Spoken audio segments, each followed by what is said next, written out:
자, 그 다음에 경감 실무종합 기출문제를 한번 풀어보겠습니다. 1번을 보세요. 크로이츠베르그 판결에 대한 설명으로 적절한 것을 모두 고른 것은 그랬습니다. 경위하고 경감 실무종합은 이 경위 기출문제를 이제 경감 실무종합에서는 이제 좀 더 디테일하게 다른 각도에서 문제 유형이나 성향은 거의 비슷하게 출제가 이루어지고 있습니다. 그런데 다른 각도에서 이제 답을 고르는 이러한 형태로 요번에는 문제들이 출제된 것 같습니다. 기억을 보시면 크로이츠베르그 판결인데 1882년 프로이센 고등행정법원이 판시하였다. 맞는 말이죠.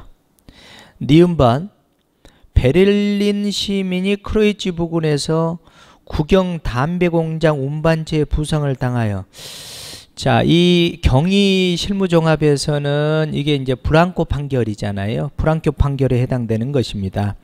공무원이 손해를 발생하면은 손해배상 문제가 발생할 수 있다라는 이 블랑코 판결을 설명하고 있습니다. 니은번은 크로이츠베르그 판결하고는 관계없는 내용입니다. 디귿번 경찰권 발동의 조리상의 한계로서 경찰 소국 목적의 원칙 확립의 계기가 되었다. 이 말의 그 배경은, 디귿은 좀 배경을 보시면 이런 얘기입니다. 조리상의 한계는 다른 말로 얘기하면은 재량 한계를 말하는 건데, 이 조리상의 한계가 나오는 이유가 뭐냐면은 그 우리 직무범위에서 그 7호에 그 밖에 공공의 안녕과 질서 유지라는 내용이 있는데, 이 내용은 우리나라 통설과 독일 통설 판례는 개괄적 수권 조항으로 인정을 하잖아요.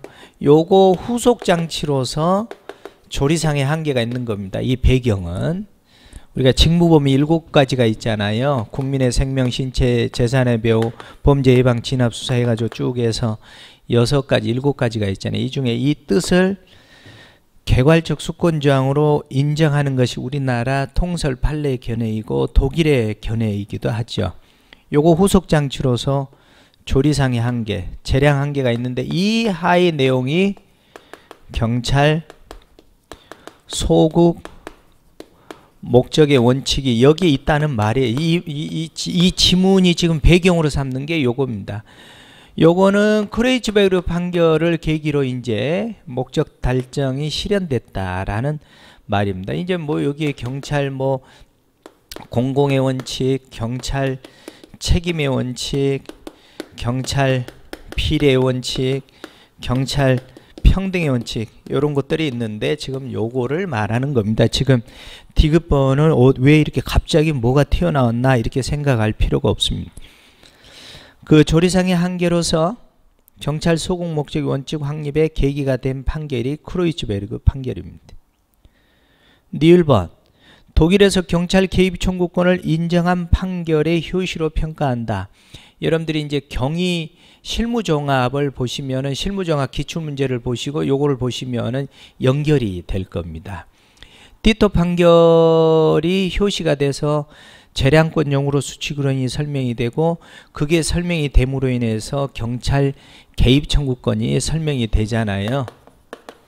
자, 이 띠토 판결은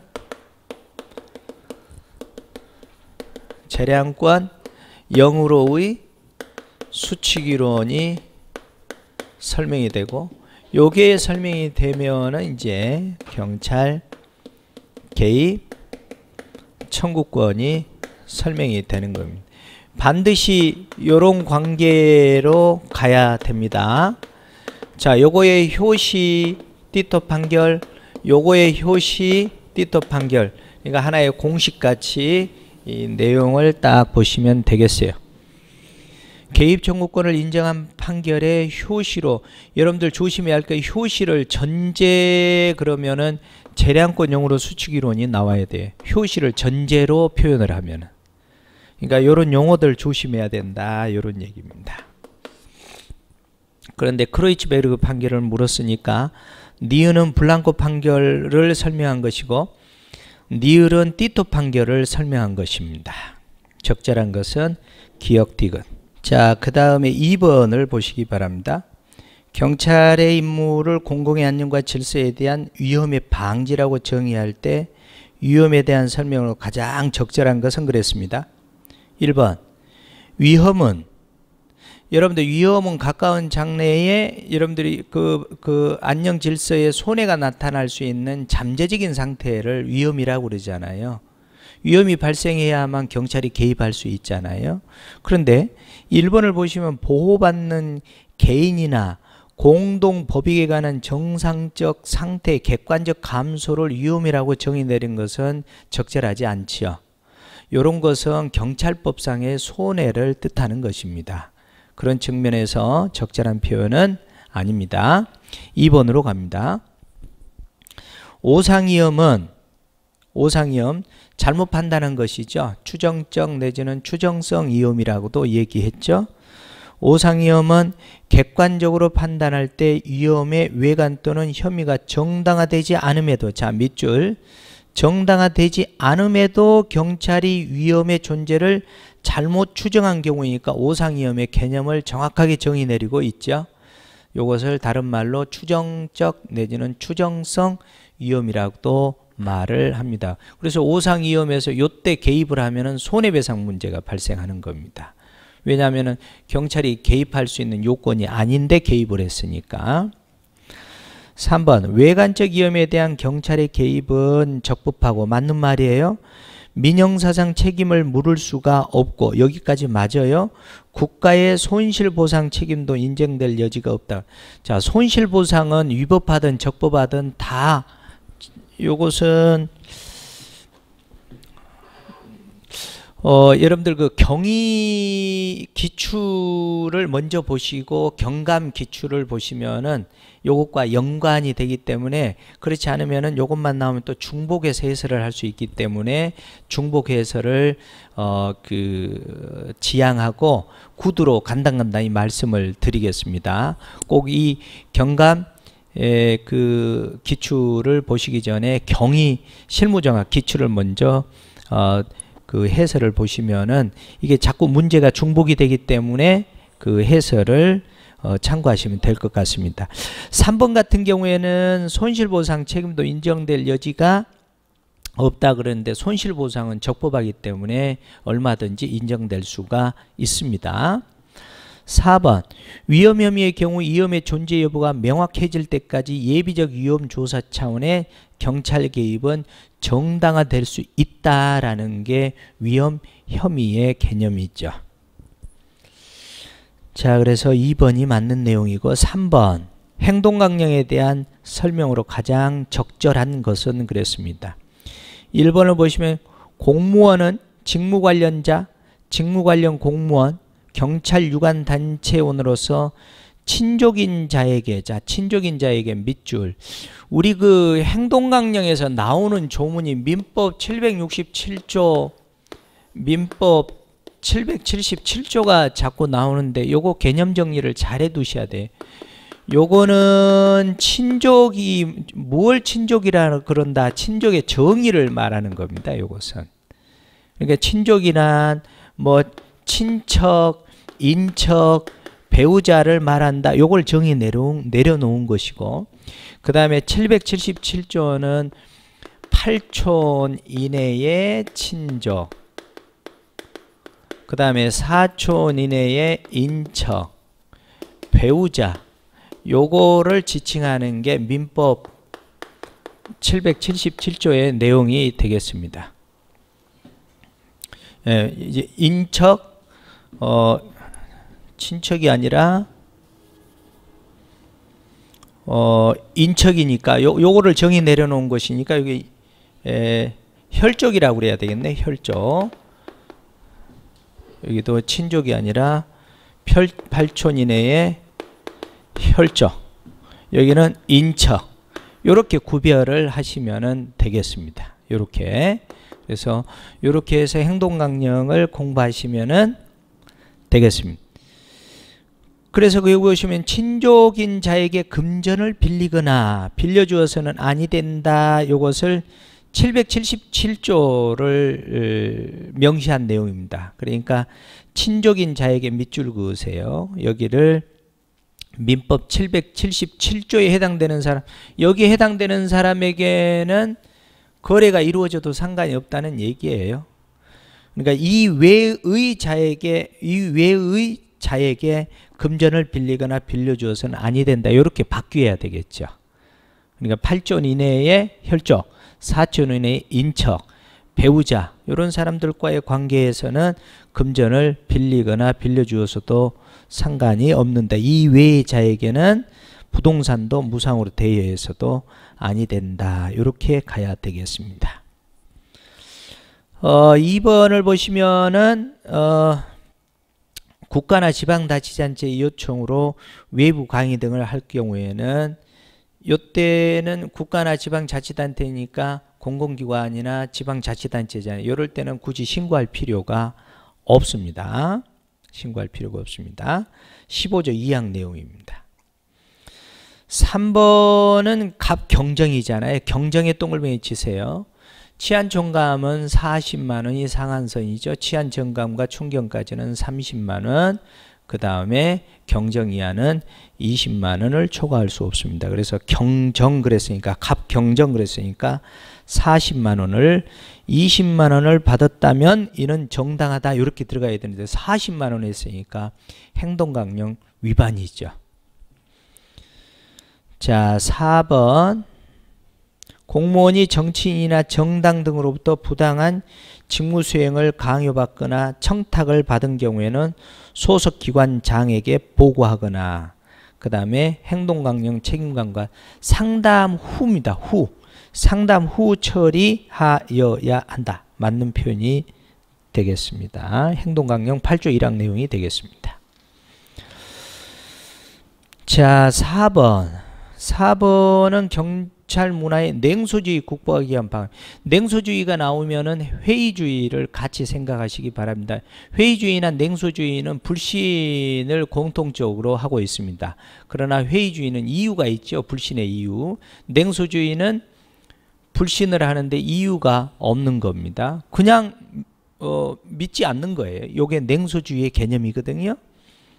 그럼 냉소주의를 극복하기 위한 방안에 대한 설명인데, X이론과 Y이론이 있잖아요. 자, 여러분들 이해가 안 가시면은 X이론과 Y이론이 있으면은, 자, 우리가 X 그러면 부정적인 개념 이렇게 생각하세요. 그러니까 거기 보시면 인간관 중 뒤에 인간이 책임감 있고 정직하여, 요거는 Y이론의 책임감 있고 정직하다. 요거는 Y이론으로 들어가야 되죠. 그런데 거기 관리를 해야 한다는 이론이고 민주적인 관리를 해야 한다는 Y이론이니까 여기는 긍정적인 거잖아요. 그러니까 민주적으로 관리를 해야 된다는 것이고, 자, 인간을 게으르고 부정적, 게으르고 부정적, 그러면은 어떻게 해야 돼요? 게으르고 부정적이니까 힘의 논리로 권위적으로 가야 되겠죠. 부정적인 것으로 보아서 권위적으로 관리해야 된다는 것으로서 냉소주의를 극복하려면, 그러면 냉소주의를 극복하려면 냉소주의는 긍정적인 걸로 극복을 해야 될 거 아니에요. 이게 바로 냉소주의의 극복 방안이 되겠습니다. 그래서 이렇게 정리를 해 놓으시면 문제가 없겠습니다. 그래서 답은 3번이 되겠습니다. 자, 5번 자랑스러운 경찰 표상에 대한 서술이다. 자, 기억을 보시면은 1919년 상하이에 수립한 대한민국 임시정부의 초대 경무국장은 백범 김구 선생이 초대 경무국장입니다. 자, 니은번 1968년 무장공비 사건 딱 나오면은 최기식 경무관, 정종수 경사를 생각하시면 되겠죠. 그래서 당시 종로경찰서 자문 검문소에 그래서 자문 고개의 그 최기식 동상이 아마 지금 있을 겁니다. 무장공비로 온몸으로 막아내고 순국함으로써 청와대를 사수하고 위기에 건진 건져 올린 외국 경찰의 표상은 최기식, 정종수 아무나 상관없습니다. 니은번은 최기식 경무관, 정종수 경사 둘 중에 한 분이 들어가도 상관없습니다. 디귿 구례 화엄사가 나왔으니까 차이력 경무관을 생각하시면 되겠죠. 그래서 이 차이력 경무관 같은 경우에는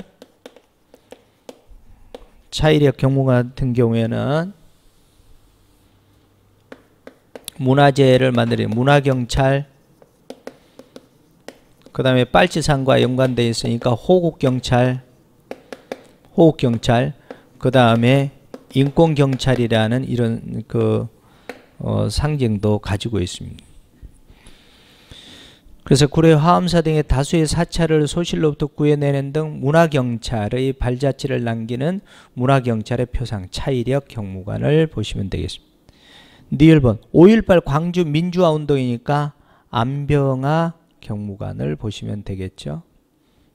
예. 그래서 총경 특채를 했다고 그랬죠. 육사 출신으로서. 그래서 뭐 고문도 당하고 그래서 60살인 1988년도에 돌아가셨습니다. 자, 그래서 여기와 연관되는 것이라 그러면은 뭐 4번을 보시면 되겠습니다. 6번으로 갑니다. 경찰법상 경찰위원회에 대한 설명입니다. 1번 보실까요? 정치적 중립보장과 민주적 결정을 위해서 설치된 기구, 맞는 말입니다. 행안부에 두고 있다. 맞아요. 그러나 뒷부분 밑줄 그어보세요. 위원회의 사무도 행안부에서 수행한다. 위원회의 사무는 여러분들 경찰청 들어가면 우측 건물 있잖아요. 경찰청에서 수행을 합니다. 틀렸죠? 2번 경찰, 검찰, 국가정보원, 직원, 군인직에서 퇴직한 날로부터 3년이 지나지 아니한 사람, 이건 정치적 중립을 위한 보장 내용이라고 그랬습니다. 위원회 임기는 3년이고 연임할 수 없습니다. 중임은 가능합니다. 연임은 안 됩니다. 연임은 안 된다는 것은 3년 임기 끝나고 바로 다시 이어서 할 수는 없다는 거예요. 건너뛰어서 한다는 건 가능한 일이고. 4번 국가경찰 임무와 관련된 동글뱅이 치세요. 국가경찰 임무 외에 이렇게 해야 맞는 말입니다. 임무 외에 다른 국가기관으로부터, 그래야 말이 맞죠. 국가경찰 임무와 관련된을 외에로 바꿔주시면 되겠습니다. 그래서 2번이 적절한 표현입니다. 7번으로 갑니다. 치안행정협의회. 치안행정협의회도 경찰법에 규정이 되어 있죠. 1번 치안행정협의회 회의는 매 분기 1회 개최하고 경찰위원회는 매월 개최합니다. 특정 사안에 관해서 지방행정, 치안행정 업무 등을 협조하기 위해서 수시로 개최할 수가 있다. 그래서 자문기구에 해당되죠. 2번 위원장 포함 9인으로 구성하되, 아주 좋아요. 그런데 뒷부분 2인은 법관 자격이 있어야 한다. 밑줄 그으세요. 경찰위원회 위원 자격입니다. 경찰위원회 위원 중에 2인은 법관 자격이 있어야 된다라고 경찰위원회는 요구를 하죠. 그런 치안행정협의회는 그러면 위원 수는 어떻게 되나요? 9인이잖아요. 자, 경희 때 그 경찰위원회는 7인 분석해드렸으니까 9인인데 위원장은 부시장 내지는 부지사가 됐죠. 그럼 몇 명 남았습니까? 8인 남았죠. 8인 남았으면은, 자, 우리가 이제 위원장 2, 3 이렇게 되죠. 여기는 고기, 도나 시장 등에 해당되는 곳의 일반 공무원, 여기는 경찰 공무원, 여기는 위촉받은 자. 요 사람만 임기가 2년입니다. 여기만. 그런데 경찰위원회는 7인이라고 그랬죠. 이 7인은 임기가 동시에 3년으로 시작하고 연임은 안 돼요. 연임은 안 되고 중임은 가능합니다. 연속만 하지 않으면 가능합니다. 요것만 구별하시면 됩니다. 요 둘은 경찰위원회와 치안행정협의회는 경찰법에 규정되어 있습니다. 자, 그걸 생각하시면은 되겠고, 그래서 2번은 틀렸고, 3번은 시도지사 소속으로 설치하고, 이때 제주특별자치도지사는 제외한다. 요거는 뭘 지칭하는 겁니까? 뭐를? 치안행정위원회를 지칭하는 거죠. 제주도는 치안행정위원회가 있습니다. 치안행정위원회는 위원수가 11인입니다. 11인. 조직 운영과 그 밖에 필요한 사항은 대통령령으로 정한다. 위원중 지방 치안에 관한 학식과 경험 있는 자로서 지방청장 의견을 들어서 시도지사가 요청하는 위원회 임기는 자, 요걸 말합니다. 요거 3인 위원회 임기 2년으로 하는 겁니다. 자, 8번으로 갑니다. 경찰 공무원 근무관계 성립, 변동, 소멸에 대한 설명입니다. 기억을 보시면은 징계에 의해서 해임 동글뱅이 쳐보세요. 해임 동글뱅이 쳐보시면은 징계, 파면, 해임, 강등. 항상 제가 강의할 때 강조를 합니다. 강임은 여기 안 들어가요. 정직, 감봉, 견체. 파면과 해임을 당하면은 다시는 경찰 공무원은 할 수 없어요. 경찰 공무원은 할 수 없어요. 그러나 일반 경찰 공무원을 제한 나머지는 파면 당하면 5년이 지나면 가능하고 여기는 3년이 지나면 가능해요. 그래서 징계에 의해서 해임의 처분을 받았더라도 3년이 경과하였다면 경찰 공무원에 임용될 수 있다. 경찰 공무원이니까 임용될 수 없다. 자, 니은번 국공법상 강임의 동글뱅이 쳐보세요. 강임은 하위 직급의 임용으로서 경찰 공무원에게도 적용된다. 경찰 공무원에 적용되는 것은 강등. 강임이 아니라 강등으로 가시면 좋겠어요. 강임은 적용되지 않습니다. 디귿 감사 업무 동글뱅이 쳐보세요. 감사 업무는 감사 업무로 보직을 받은 사람은 몇 년 이내입니까? 2년 이내가 되겠죠. 2년 이내에 다른 직위에 전부할 수 없다. 2년 이내가 되겠습니다. 요거는 이제 경찰 공무원 임용령 27조 1항 내용이 되겠습니다. 참고하시려면은 27조 1항 임용령. 니을번 자격정지 이상의 형의 선고 유예를 받고 유예 기간 중에 있는 자, 거기까지 밑줄. 자격정지 이상의 선고 유예를 받고 유예 기간 중에 있는 자, 요 사람은 거기 지금 밑줄 그 내용, 자격정지 이상의 선고 유예를 받고 유예 기간 중에 있는 자, 요거는 신규 채용의 결격 사유에는 해당됩니다. 신규 채용 결격 사유입니다. 신규 채용 안 됩니다. 그런데 당연 퇴직 사유는 아닙니다. 당연 퇴직 사유에는 들어가지 않습니다. 지금 그걸 묻고 있습니다. 그런데 여기는 당연 퇴직이 된다 그랬습니다. 다 틀렸습니다. 9번 국공법상 휴직 사유와 휴직 기간을 연결한 것으로 가장 적절하지 않은 것은 그랬습니다.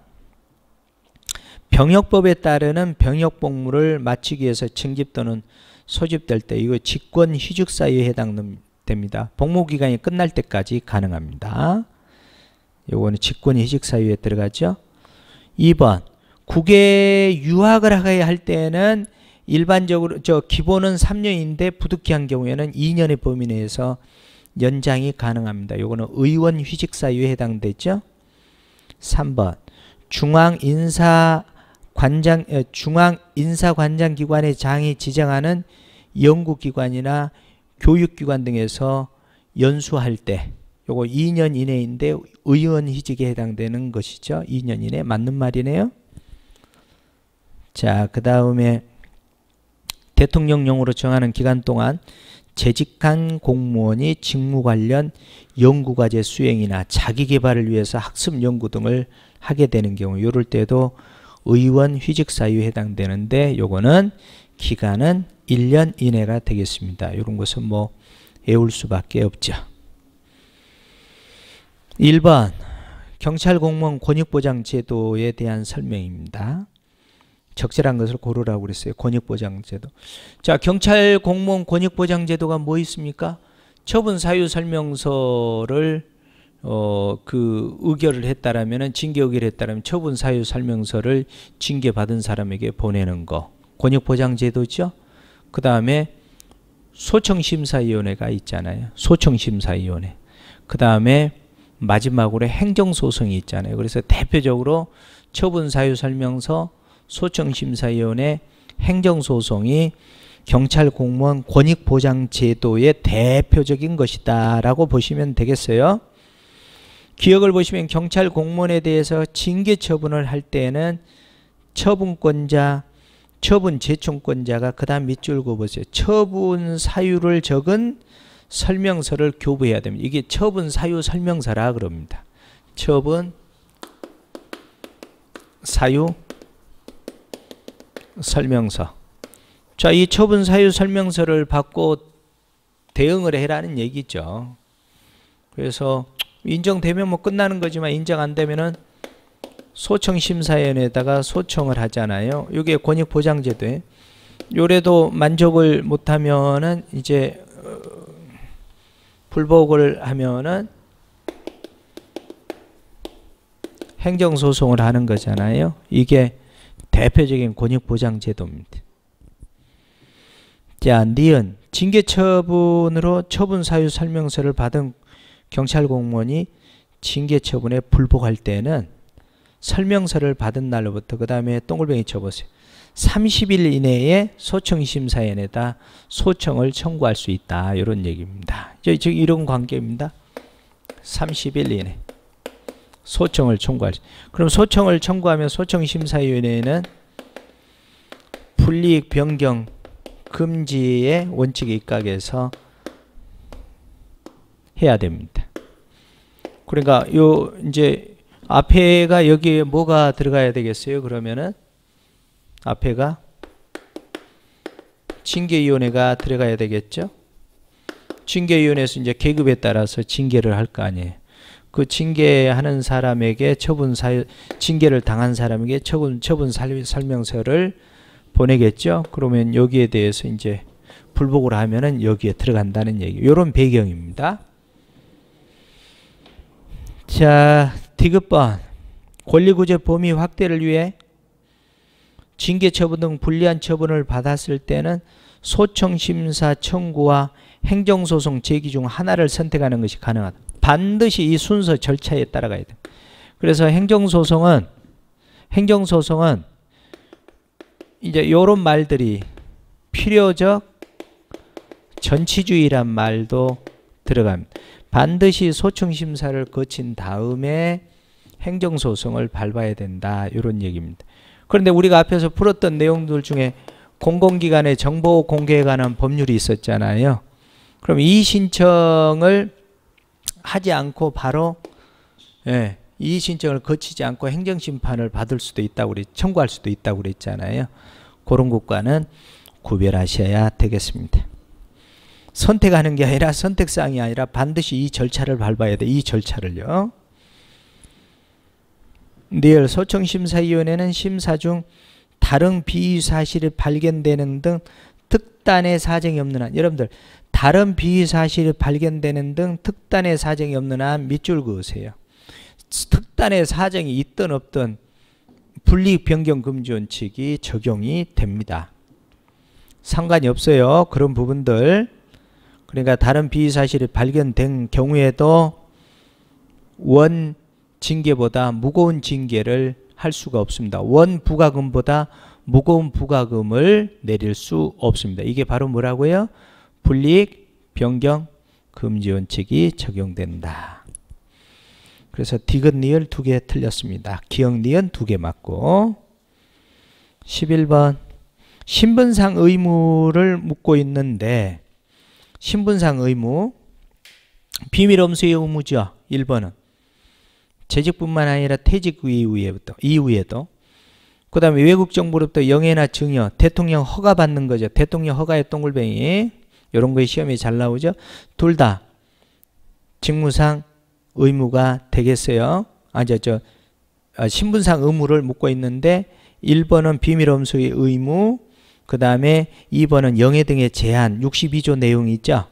1번은 뭐 60조 내용이고 3번을 보시면은 종교에 따른 차별 없이 종교 중립 의무인데 요거는 직무상 의무죠. 1번, 2번은 신분상 의무가 되겠고 그러니까 셋 중에 하나는 답이 나와야 되겠죠. 1번, 2번은 신분상, 3번은 직무상. 그러면 4번은 뭐가 될까요?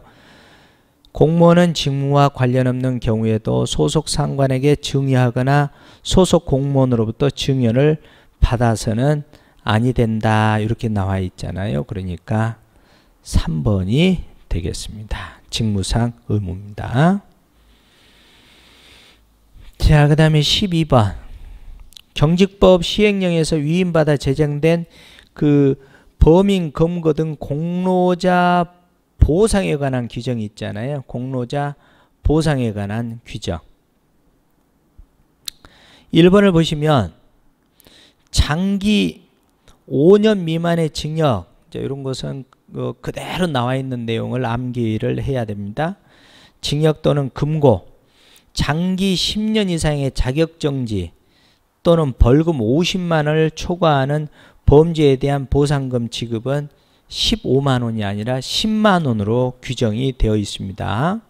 이 규정에 10만 원으로 규정이 되어 있어요. 참고하시려면 6조 1항을 참고하시면 됩니다. 규정. 범인 검거 등 공로자 보상에 관한 규정 6조 1항 3호가 정확한 규정 내용입니다. 2번을 보시면 장기 10년 미만의 징역 또는 금고에 해당되는 범죄에 대한 보상금 지급 기준 금액 여기까지 자르세요. 여기까지는 20만 원으로 규정이 되어 있습니다. 그 다음에 벌금 50만 원 이하의 범죄에 대한 보상금 기준은 3만 원입니다. 그래서 20만 원과 3만 원을 합해서 23만 원이 되겠습니다. 그래서 요거 6조 1항 내용이니까 참고하시고 3번은 범인 검거 등 공로자가 2명 이상인 경우이잖아요. 요럴 때는 그 10조 내용인데 10조 내용입니다. 10조. 당사자 간의 분배 합의 등을 감안해서 보상금을 배분해서 지급할 수 있다. 10조에 그대로 나와 있습니다. 자, 보상금 지급 심사 의결을 거쳐서 지급이 이루어진 이후에도 동일한 사건에 대해서 보상금을 지급할 수 있느냐. 동일한 사건에 대해서 보상금을 지급할 수 없다라고 규정이 구조에 되어 있습니다. 그래서 1번을 15만 원을 10만 원으로 바꿔주세요. 13번. 명령 통일의 원리를 묻고 있습니다. 이 명령 통일의 원리는 수사권 구조조정과도 관련된 근거 내용입니다. 조직 편성의 원리 중에. 자, 1번을 보시면은 지시는 결정적인 게 지시는 한 사람만이 할 수 있고 보고도 한 사람에게만 하여야 한다는 원칙. 명령 통일의 원리죠. 1대1의 개념을 생각하시면 되겠어요. 2번을 보시면 2번 경찰의 경우에 수사나 사고 처리, 범죄 예방 활동에 이르기까지 거의 모든 업무 수행에서 결단과 신속한 집행을 필요로 하는데 지시가 분산되고 여러 사람으로부터 지시를 받는다면 범인을 놓친다는 사고 처리가 늦어져서 인명이나 재산 피해 신속한 대응이 불가하기 때문에 명령 통일이 필요하다. 이런 얘기죠. 명령 통일. 그래서 수사권도 그래서 우리가 주장하는 거잖아요. 검사에게도 수사 지휘받고 우리 경찰 상사에게도 지시받고 요러니 문제가 생길 수 있다. 3번 관리자의 공백 등을 대비해서 대리 위임, 그렇죠. 유고 관리자 사전 지정 등이 필요하다는 거죠. 우리가 실제로 지금 대리나 위임 같은 경우 적극적으로 잘 활용하고 있잖아요. 4번 결정적인 게 뭐냐면은 책임과 난이도에 따라 밑줄 상위로 올라갈수록 책임과 난이도가 무거운 거. 이건 계층제의 원리잖아요. 계층제 원리. 우리가 그러니까 요 문제를 풀 때는 머릿속에다가 뭘 같이 항상 생각해 줘야 되냐면은 계층제의 원리, 통솔 범위 원리, 조금 전에 우리 문제로 나왔던 명령 통일 원리, 분업화, 전문화의 원리, 조정과 통합의 원리. 이게 바로 조직 편성의 원리입니다. 그래서 조직 편성의 원리인데 여기에 핵심적인 게 책임과 난이도. 통솔 범위는 부하의 수. 부하의 수에 따라서 통솔 범위가 나눠지잖아요. 명령 통일의 원리. 요게 이제 바로 수사권과 관련이 있다. 1대1의 개념이죠. 네, 이런 것들을 쭉 보시면 되겠어요. 이런 것들은 뭐 통솔 범위는 구조조정 관련이 있다. 이 문제가 여기에 이제 생성된 문제입니다. 그래서 4번은 계층제 원리입니다. 자, 그 다음에 14번은 아주 디테일한 문제가 나왔어요. 예산안이 국회에 제출되면은 예산안 심의를 위한 국회가 개최되고 예산안 종합심사를 위해서는 예결특별위원회, 우리는 이제 경찰이니까 행정안전위원회가 소관상임위원회가 되겠죠. 그래서 다음 중 예산결산특별위원회 종합심사 순서를 나열한 것은 그랬어요. 나열한 것은. 그런데 저는 요거를 처음에 요 문제를 풀면서 접하면서 암기를 하지 않아도 좀 요령껏 풀면은 답이 보이겠다 싶었어요. 최초에 이제 제가 요 문제를 접했을 때 그 제 느낌으로 해서 답을 2번으로 이렇게 딱 못 외웠어도 갈 수 있는 게 뭐냐면은 1, 2, 3번 보시면 종합정책 질의서 공통점이 나와 있어요. 4번을 답을 쓸 일은 거의가 없겠죠. 왜냐하면 종합정책 질의서가 나와야만, 근데 여기는 좀 부별 심사 그랬는데 부별 심사를 부처별 심사를 부별 심사로 이렇게 이제 요약해서 표현을 해 놓은 것 같아요. 부처별 심사를 말합니다. 우리 행정안전위가 우리 부처잖아요. 그럼 부처별 심사를 보시면은 2번, 3번이 공통적으로 들어가 있잖아요, 지금. 그죠? 그쵸? 그러면 1번, 2번, 3번의 종합정책 질의가 1, 2, 3번에 똑같이 나왔고, 그럼 4번은 떨어져 나가요. 그 다음에 이제 부처별 심사가 나와 있는데 1번에 개수조정소위원회가 1번에 들어가 있잖아요. 그런데 부처별 심사, 부별 심사가 두 개로 딱 좁혀지잖아요. 그러니까 2번, 3번으로 좁혀져요. 보시면은. 그 다음에 보면은 예산결산 특별위원회하고 개수조정소위원회가 나오잖아요. 그럼 1번에서 먼저 나왔잖아요. 개수조정 나와 있고 4번도 나와 있잖아요. 그러니까 앞서가잖아요. 그래서 저 같은 경우에는 모르는 사람도 2번 정도의 답을 찍을 수 있겠구나라는 생각을 해봤어요. 그 다음에 예산결산특별위원회 전체의 소위원회 조정안 승인을 거치는 이런 절차를 밟습니다. 자, 그 다음에 15번을 가십니다. 경찰 장비관리 규칙상 차량관리에 대한 설명입니다. 차량관리. 기억을 보시면 전용, 지휘용, 자, 행정용 동글뱅이죠. 행정용은 없어요. 행정용하고 수사용은 정의 내려 있지 않습니다. 행정용 X, 옆에다 수사용도 X. 그럼 행정용 대신에 업무용으로 바꿔주시면 좋아요. 자, 지휘용, 업무용, 순찰용, 특수군안용 차량으로 구별을 합니다. 경찰 장비관리규칙 88조 2항을 참고하시면 되겠어요. 니은번.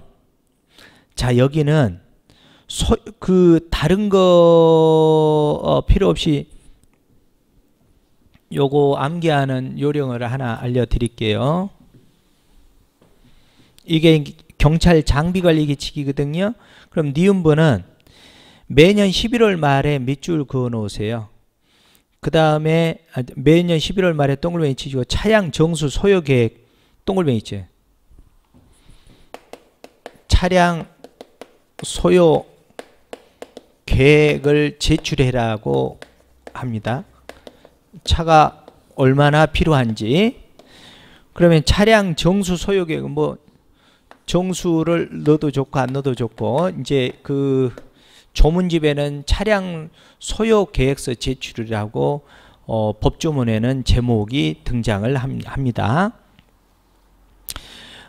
여기에는 이제 안 나왔는데 차량 교체가 있어요. 그러니까 요것과 요거를 되게 헷갈리게 해놔요. 그래서 보시면 묻는 게 경찰 장비관리규칙이잖아요.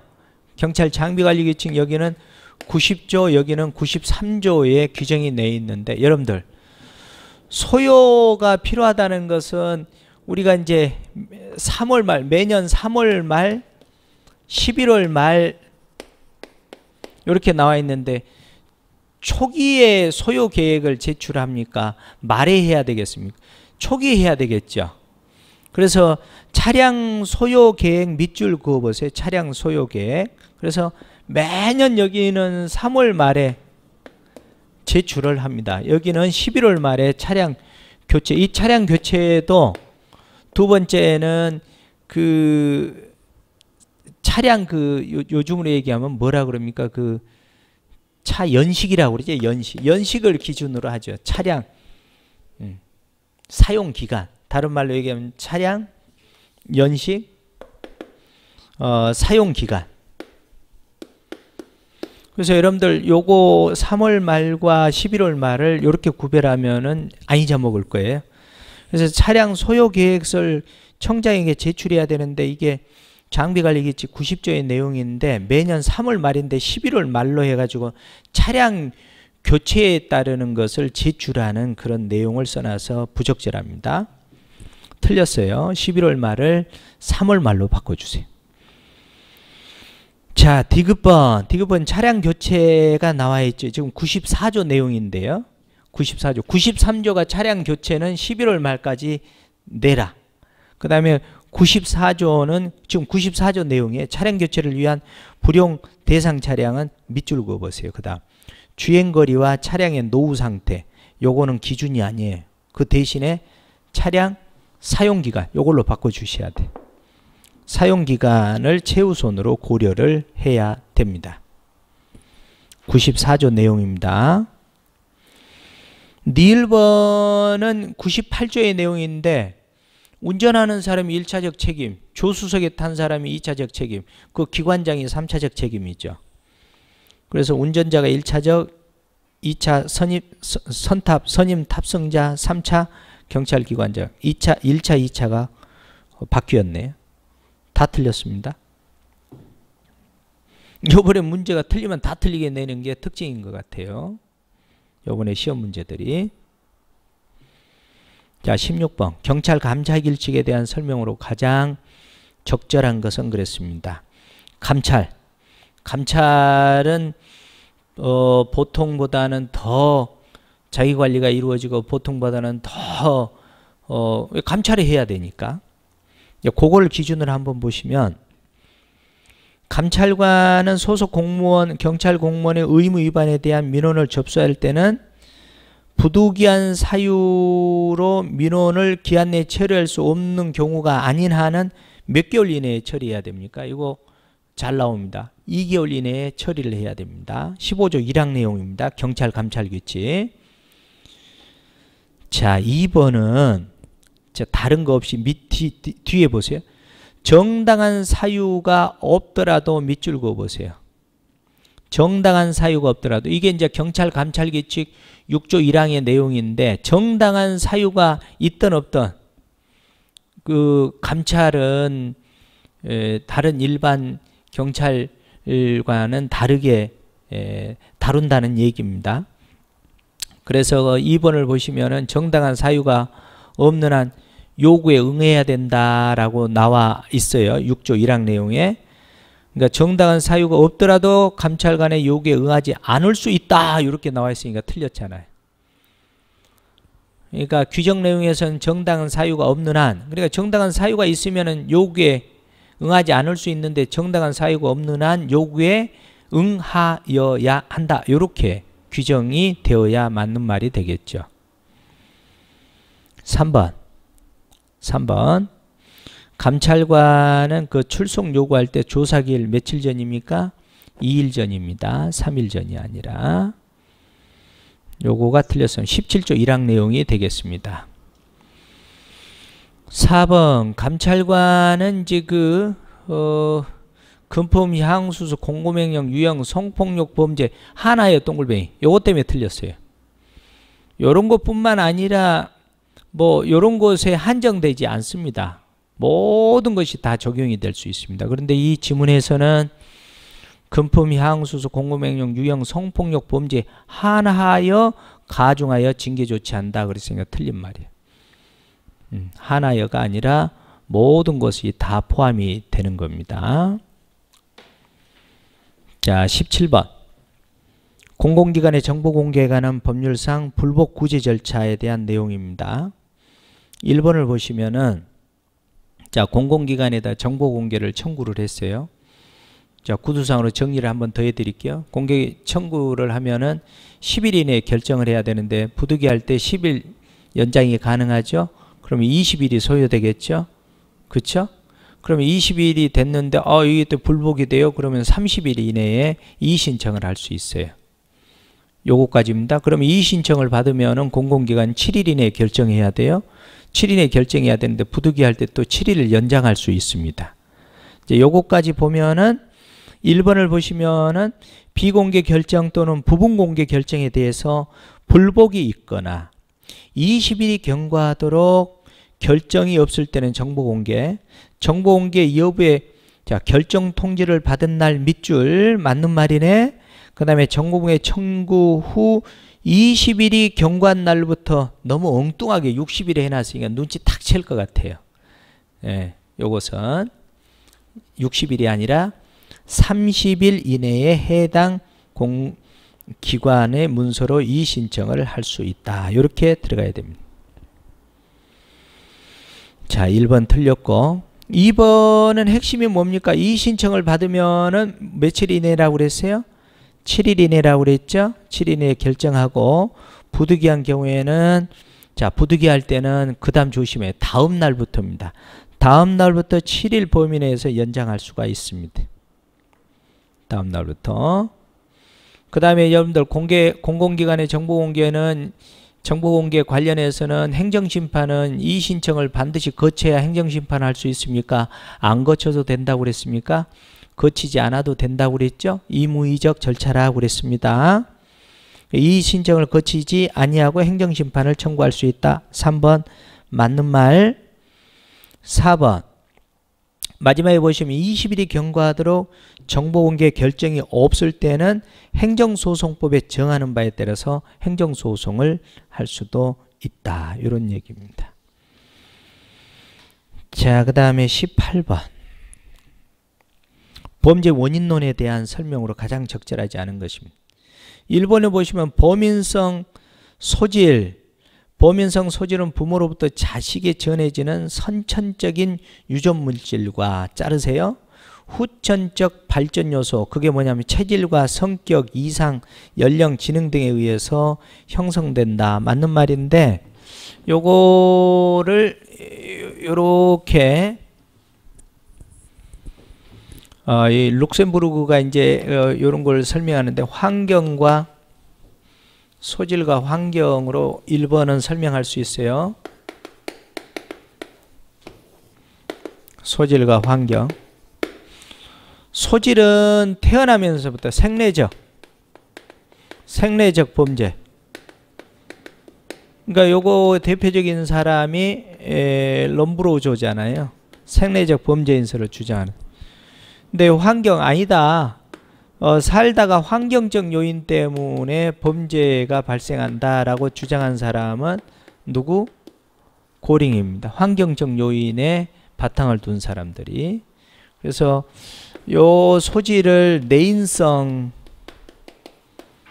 범죄라 그러고 여기를 외인성 범죄다라고 이렇게 설명을 할 수도 있습니다.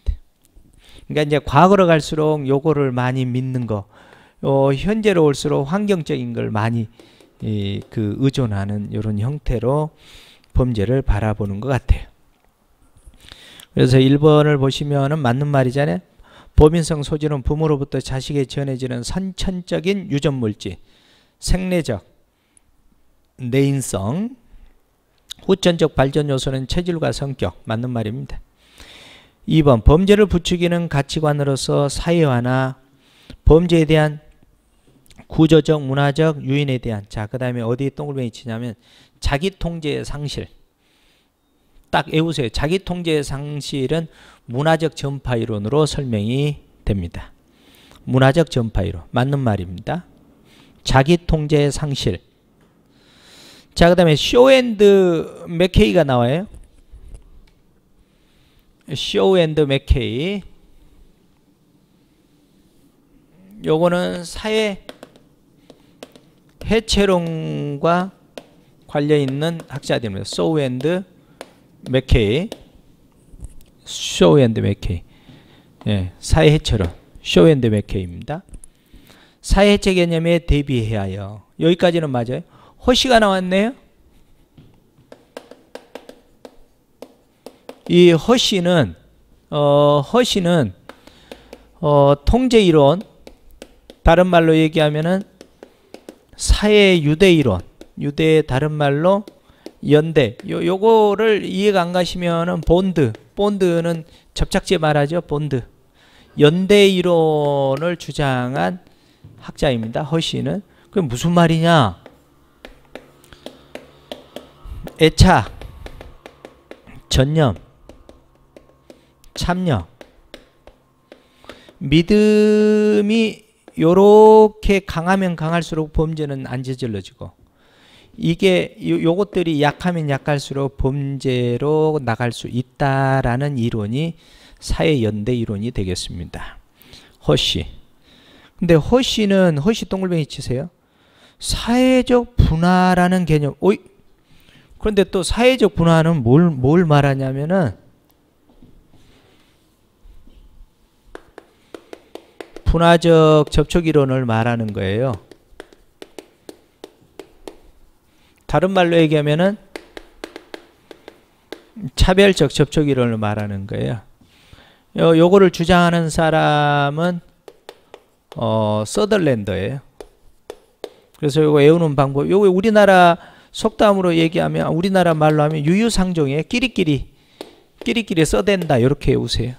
예. 끼리끼리 써댄다. 분화적 접촉이론 끼리끼리 써댄다. 허쉬의 사회연대 이론, 쇼&드 맥케이의 사회해체론. 이렇게 딱 외우시면 돼요.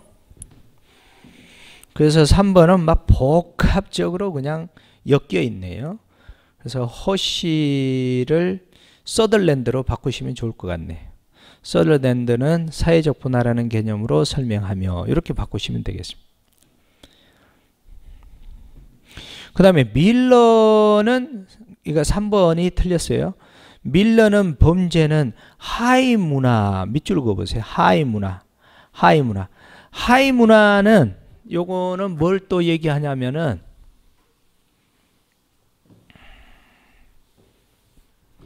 거기 보면 하위 문화에다가, 하위 문화는 비행하위 문화 이론이 있고, 비행하위 하층 계급 문화 이론이 있습니다. 요거를 대표하는 학자가, 여기는 코엔, 여기는 밀러. 그래서 요거 안 외우지면 이렇게 외우세요. 하층 계급이 있는데, 하층 계급의 반대말은 상층 계급이잖아요. 상층 계급은 양주 먹고 이렇게 외우셔도 돼. 양주 먹고, 뭐 하층 계급이니까 돈 없으니까 밀러 맥주 먹는다. 이렇게 외우셔도 돼. 예? 그리고 비행 하위 문화는 코엔. 그래서 하위 문화의 가치와 규범이 정상적으로 반영된 것이라고 해서 밀러는 크게 보면은 틀린 표현은 아니죠. 비행 하위 문화, 이렇게 해서 이 부분은 정리를 해 두시면 3번이 적절하지 않은 것입니다. 자, 19번 보세요. 지역경찰 근무 중 그 초동 조치 내용입니다. 사례형 문제네요. 1번 경찰관 갑은 사고가 발생하자 부상자 구호 및 현장 표시를 한 후 부상자 구호 조치가 제일 먼저 이루어져야 되죠. 그 다음에 이제 지금 지역경찰 근무 중이라고 그랬잖아요. 이 배경을 정확하게 분석해야 돼. 지역경찰은 누구를 말하나요? 지구대나 파출소나 치안센터에서 근무하는 사람들이 지역경찰이에요. 그럼 여기서 근무하는 사람들이 교통사고가 나니까 제일 먼저 가서 부상자 구호 조치하고, 그 다음에 경찰서 이상의 경찰서에 근무하는 교통과에서 교통사고 조사나 교통과에서 근무하는 전담경찰에게 인계한다라는 말입니다. 그런 배경을 아시면 아주 정확하게 이해를 하실 거예요. 이게 19번에서 묻는 게 지역경찰 근무 중 그랬잖아요. 지역경찰은 지구대 파출소에서 근무하는 경찰을 지역경찰이라 그럽니다. 그래서 전담교통경찰에 인계하였다. 아주 잘한 내용이죠. 2번 경찰관 을은 도박행위에 대한 112 신고를 접수하고 현장에 도박 용구나 판돈 등 증거를 확보하고, 자, 그 다음에 조심할 거 아주 잘 처리한 것 같아요. 판돈은 함께 모으는 게 좋아요. 왜냐하면 또 그 도박하는 사람들도 경중을 따져야 될 거 아니에요. 그러면 각자의 판돈 행위자별로 받아내야 되죠. 한꺼번에 모아버리면 안 되죠. 행위자별로 액수를 확인한 후 구분해서 압수했다. 아주 잘한 겁니다. 행위자별로 밑줄 그으세요. 잘했어요. 3번 경찰관 병은 강제추행 사건이 발생하다. 여러분들 요즘에는 우리 성범죄는 친고죄나 반의사 불벌죄가 거의 다 없어진 겁니다. 이렇게 생각하시면 틀림없어요. 친고죄에 해당함을 설정하고 벌써 부적절하죠. 잘못됐죠. 강제추행 사건인데 친고죄에 해당하지 않습니다. 그래서 고소가 없어도 강제추행과 관련된 수사가 가능합니다. 자, 3번은 적절하지 않습니다. 4번 경찰관 정은 주치자가 지역경찰관서 내에서, 자, 지역경찰관서는 관공서지요. 그렇죠? 주치자죠. 그러니까 경범죄 처벌법 60만 원의 벌금 구류 과료를 생각해 보시면 되겠죠. 그래서 내에서 소란을 피우자 적법하게 체증하였고 주치자로부터 정의 제지에도 불구하고 소란 행위를 계속하자 현행범 체포할 수 있다 없다. 경범죄 처벌법은 주소가 불명하든 분명하든 현행범 체포가 가능하다 그랬습니다. 요거는 정확하게 경범죄 처벌법 60만 원 이하의 벌금 구류 과료에 해당되는 사안이라고 보시면 되겠습니다. 고로 현행범 체포가 가능하다라고 정의를 내리면 되겠습니다. 쉬었다 하겠습니다.